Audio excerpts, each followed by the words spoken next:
नमस्ते। आइए सुनते हैं कथा सम्राट मुंशी प्रेमचंद की लिखी कहानी आत्माराम। वेदों ग्राम में महादेव सोनार एक सुविख्यात आदमी था। वह अपने साइबान में प्रातः से संध्या तक अंगीठी के सामने बैठा हुआ खट खट किया करता था। यह लगातार ध्वनि सुनने के लोग इतने अभ्यस्त हो गए थे कि जब किसी कारण से वह बंद हो जाती तो जान पड़ता था कोई चीज गायब हो गई। वह नित्य प्रति एक बार प्रातः काल अपने तोते का पिंजरा लिए कोई भजन गाता हुआ तालाब की ओर जाता था। उस धुंधले प्रकाश में उसका जर्जर शरीर, पोपला मुंह और झुकी हुई कमर देखकर किसी अपरिचित मनुष्य को उसके पिशाच होने का भ्रम हो सकता था। ज्यों ही लोगों के कानों में आवाज आती, सत्य गुरुदत्त शिवदत्त दाता, लोग समझ जाते कि भोर हो गई। महादेव का पारिवारिक जीवन सुखमय न था। उसके 3 पुत्र थे और 3 बहुएं थीं। दर्जनों नाती पोते थे, लेकिन उसके बोझ को हल्का करने वाला कोई भी नहीं था। लड़के कहते, जब तक दादा जीते हैं हम जीवन का आनंद भोग लें, फिर तो यह ढोल गले पड़ेगी ही। बेचारे महादेव को कभी कभी निराहार ही रहना पड़ता। भोजन के समय उसके घर में साम्यवाद का ऐसा गगन भेदी निर्घोष होता कि वह भूखा ही उठाता और नारियल का हुक्का पीता हुआ सो जाता। उनका व्यवसायिक जीवन और भी अशांतिदायक था। यद्यपि वह अपने काम में निपुण था, उसकी खटाई औरों से कहीं ज्यादा शुद्धिकारक और उसकी रासायनिक क्रियाएं कहीं ज्यादा कष्ट साध्य थीं। तथापि उसे आए दिन शक्की और धैर्य शून्य प्राणियों के अपशब्द सुनने पड़ते थे। पर महादेव अविचलित गांभीर्य से सिर झुकाए सब कुछ सुना करता था। ज्यों ही यह कलह शांत होता, वह अपने तोते की ओर देखकर पुकार उठता, सत्य गुरुदत्त शिवदत्त दाता। इस मंत्र को जपते ही उसके चित्त को पूर्ण शांति प्राप्त हो जाती थी। एक दिन संयोगवश किसी लड़के ने पिंजड़े का द्वार खोल दिया। तोता उड़ गया। महादेव ने सिर उठाकर जो पिंजड़े की ओर देखा तो उसका कलेजा सन्न सा हो गया। तोता कहाँ गया? उसने फिर पिंजड़े को देखा। तोता गायब था। महादेव घबरा कर उठा और इधर उधर खपरेलों पर निगाह दौड़ाने लगा। उसे संसार में कोई वस्तु अगर प्यारी थी तो वह यही तोता। लड़के बालों, नाती पोतों से उसका जी भर गया था। लड़कों की चुलबुल से उसके काम में विघ्न पड़ता था। बेटों से उसे प्रेम न था। इसलिए नहीं कि वे निकम्मे थे, बल्कि इसलिए कि उनके कारण वह अपने आनंददायी कुल्लड़ों की नियमित संख्या से वंचित रह जाता था। पड़ोसियों से उसे चिढ़ थी, इसलिए कि वे अंगीठी से आग निकाल ले जाते थे। इन समस्त विघ्न बाधाओं से उनके लिए कोई पनाह थी तो वह यही तोता था। उससे उसे किसी भी प्रकार का कष्ट न होता था। वह अब उस अवस्था में था जब मनुष्य को शांति भोग के सिवा और कोई इच्छा नहीं रहती। तोता एक खपरेल पर बैठा था। महादेव ने पिंजड़ा उतार लिया और उसे देखकर कहने लगा, आ सत्य गुरुदत्त शिवदत्त दाता। लेकिन गांव और घर के लड़के एकत्र होकर चिल्लाने और तालियां बजाने लगे। ऊपर से कौओं ने कांव कांव की रट लगाई। तोता उड़ा और गांव से बाहर निकलकर एक पेड़ पर जा बैठा। महादेव खाली पिंजरा लिए उसके पीछे दौड़ा सो दौड़ा। लोगों को उसकी द्रुतगामिता पर अचंभा हो रहा था। मोह की इससे सुंदर, इससे सजीव, इससे भावमय कल्पना नहीं की जा सकती। दोपहर हो गई थी। किसान लोग खेतों से चले आ रहे थे। उन्हें विनोद का अच्छा अवसर मिला। महादेव को चिढ़ाने में सभी को मजा आता था। किसी ने कंकड़ फेंके, किसी ने तालियां बजाईं। तोता फिर उड़ा और वहां से दूर आम के बाग में एक पेड़ की फुनगी पर जा बैठा। महादेव फिर खाली पिंजड़ा लिए मेढक की भांति उचकता चला। बाग में पहुंचा तो पैर के तलुओं से आग निकल रही थी। सिर चक्कर खा रहा था।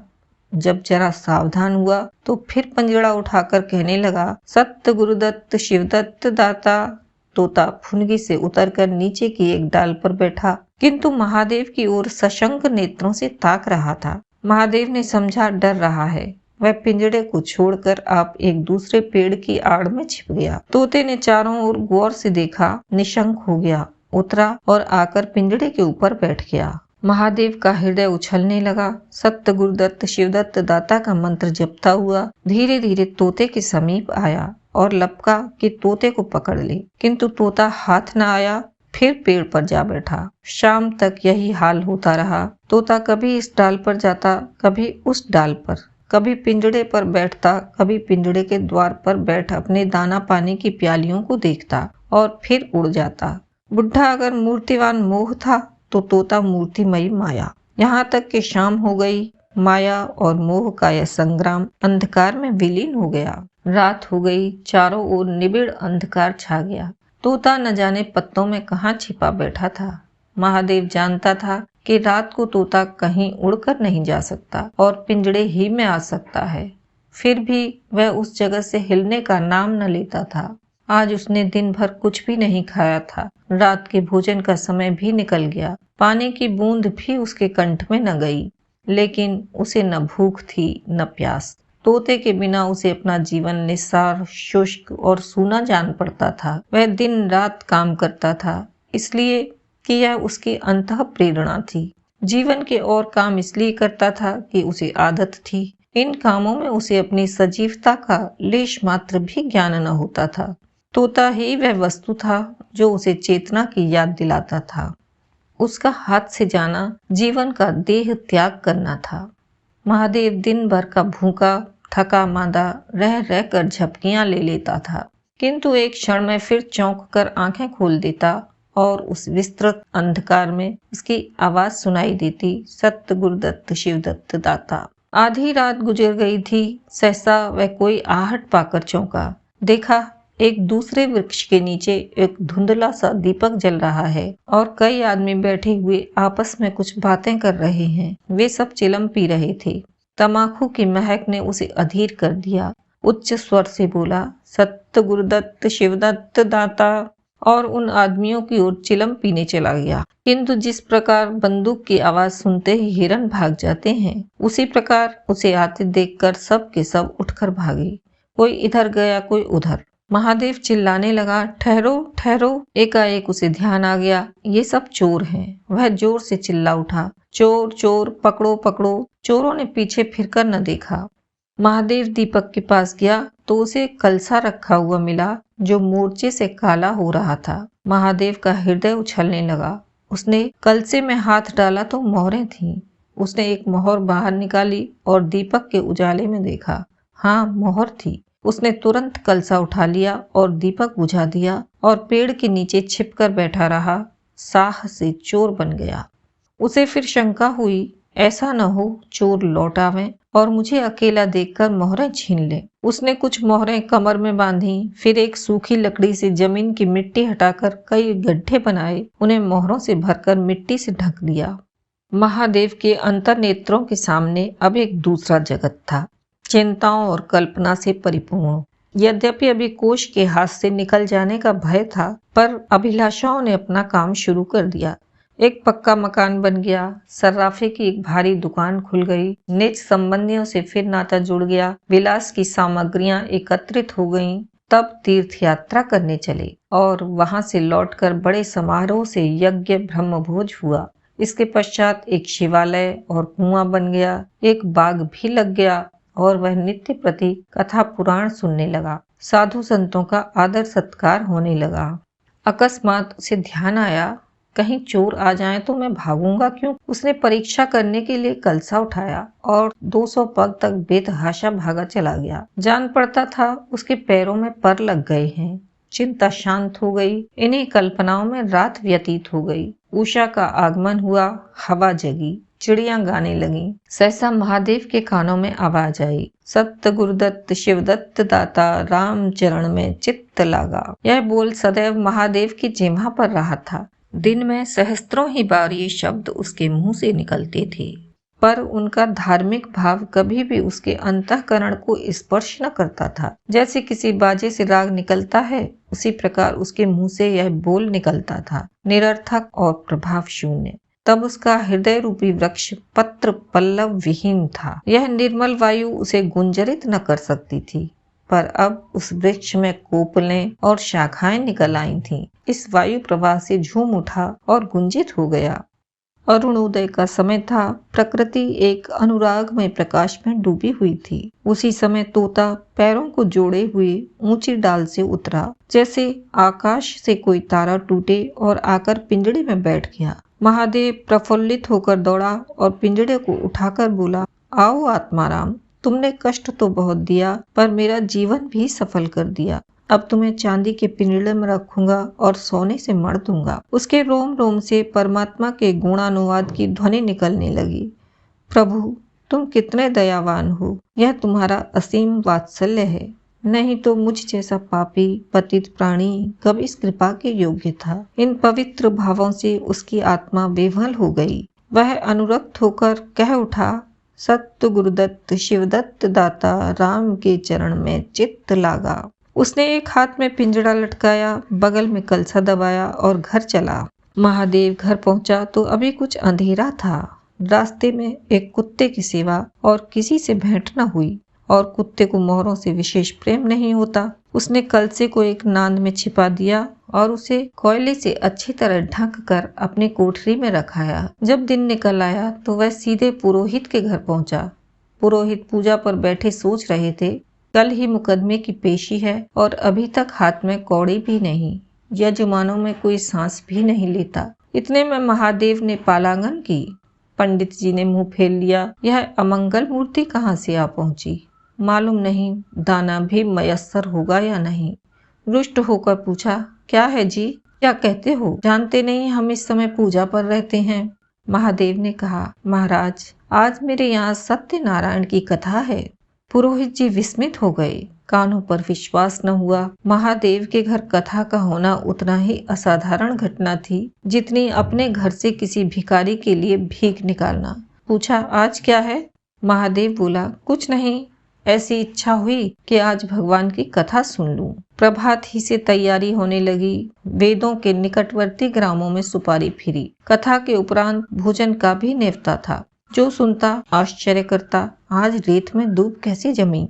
संध्या समय जब सब लोग जमा हो गए और पंडित जी अपने सिंहासन पर विराजमान हुए तो महादेव खड़ा होकर उच्च स्वर में बोला, भाइयों, मेरी सारी उम्र छल कपट में कट गई। मैंने न जाने कितने आदमियों को दगा दी, कितने खरे का खोटा किया, पर अब भगवान ने मुझ पर दया की है। वह मेरे मुंह की कालिख को मिटाना चाहते हैं। मैं आप सब भाइयों से ललकार कर कहता हूँ कि जिसका मेरे जिम्मे जो कुछ निकलता हो, जिसकी जमा मैंने मार ली हो, जिसके चोखे माल को खोटा कर दिया हो, वह आकर अपनी एक एक कौड़ी चुका ले। अगर कोई यहाँ ना आ सका हो तो आप लोग उससे जाकर कह दीजिए, कल से 1 महीने तक जब जी चाहे आए और अपना हिसाब चुकता कर ले। गवाही साखी का काम नहीं। सब लोग सन्नाटे में आ गए। कोई मार्मिक भाव से सिर हिलाकर बोला, हम कहते न थे? किसी ने अविश्वास से कहा, क्या खाकर भरेगा, हजारों का टोटल हो जाएगा।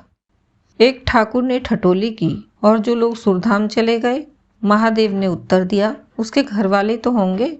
किंतु इस समय लोगों को वसूली की इतनी इच्छा न थी जितनी यह जानने की कि इसे इतना धन मिल कहाँ से गया। किसी को महादेव के पास आने का साहस न हुआ। देहात के आदमी थे, गड़े मुर्दे उखाड़ना क्या जाने। फिर प्रायः लोगों को याद भी न था कि उन्हें महादेव से क्या पाना है, और ऐसे पवित्र अवसर पर भूल चूक हो जाने का भय उनका मुंह बंद किए हुए था। सबसे बड़ी बात यह थी कि महादेव की साधुता ने उन्हें वशीभूत कर लिया था।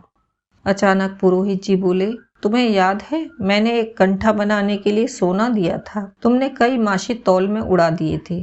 महादेव, हाँ याद है। आपका कितना नुकसान हुआ होगा? पुरोहित, 50 रुपए से कम न होगा। महादेव ने कमर से 2 मोहरें निकाली और पुरोहित जी के सामने रख दी। पुरोहित जी की लोलुपता पर टीकाएं होने लगी। यह बेईमानी है, बहुत हो तो 2-4 रुपए का नुकसान हुआ होगा। बेचारे से 50 रुपए ऐंठ लिए। नारायण का भी डर नहीं, बनने को पंडित पर नीयत ऐसी खराब। राम राम। लोगों को महादेव पर एक श्रद्धा सी हो गई। 1 घंटा बीत गया था पर उन सहस्त्रों मनुष्यों में से एक भी खड़ा न हुआ। तब महादेव ने फिर कहा, मालूम होता है आप लोग अपना अपना हिसाब भूल गए हैं, इसलिए आज कथा होने दीजिए। मैं 1 महीने तक आपकी राह देखूंगा। इसके पीछे तीर्थ यात्रा करने चला जाऊंगा। आप सब भाइयों से मेरी विनती है कि आप मेरा उद्धार करें। 1 महीने तक महादेव लेनदारों की राह देखता रहा। रात को चोरों के भय से नींद न आती। अब वह कोई काम न करता। शराब का चस्का भी छूटा। साधु अभ्यागत जो द्वार पर आ जाते उनका यथा योग्य सत्कार करता। दूर दूर उसका सुयश फैल गया, यहाँ तक कि महीना पूरा हो गया और एक आदमी भी हिसाब लेने न आया। अब महादेव को ज्ञान हुआ कि संसार में कितना धर्म, कितना सद्व्यवहार है। अब उसे मालूम हुआ कि संसार बुरों के लिए बुरा है और अच्छे के लिए अच्छा। इस घटना को हुए 50 वर्ष बीत चुके हैं। आप वेदों जाइए तो दूर ही से एक सुनहरा कलश दिखाई देता है। वह ठाकुर द्वारे का कलश है। उससे मिला हुआ एक पक्का तालाब है जिसमें खूब कमल खिले रहते हैं। उसकी मछलियां कोई नहीं पकड़ता। तालाब के किनारे एक विशाल समाधि है। यही आत्मा राम का स्मृति चिन्ह है। उसके संबंध में विभिन्न किंवदंतियां प्रचलित हैं। कोई कहता है वह रत्न जटित पिंजड़ा स्वर्ग को चला गया। कोई कहता वह सत्य गुरुदत्त कहता हुआ अंतर्ध्यान हो गया। पर यथार्थ यह है कि उस पक्षी रूपी चंद्र को किसी बिल्ली रूपी राहु ने ग्रस लिया। लोग कहते हैं आधी रात को भी तालाब के किनारे आवाज आती है, सत्य गुरुदत्त शिवदत्त दाता राम के चरण में चित्त लागा। महादेव के विषय में भी कितनी ही जनश्रुतियां हैं। उनमें सबसे मान्य यह है कि आत्मा राम के समाधिस्थ होने के बाद वह कई सन्यासियों के साथ हिमाचल चला गया और वहां से लौटकर न आया। उसका नाम आत्मा राम प्रसिद्ध हो गया। अभी आप सुन रहे थे प्रेमचंद की लिखी कहानी आत्मा राम। आशा है आपको यह कहानी पसंद आई होगी। आप ऐसी ही और कहानियाँ सुनना चाहते हैं तो कृपया चैनल को सब्सक्राइब करें। नवीनतम कहानियों के लिए घंटी के बटन को दबाएं। कमेंट अवश्य करें। आपका कोई सुझाव है या फिर कोई विशेष कहानी सुनना चाहते हैं तो वह भी कमेंट बॉक्स में लिखें।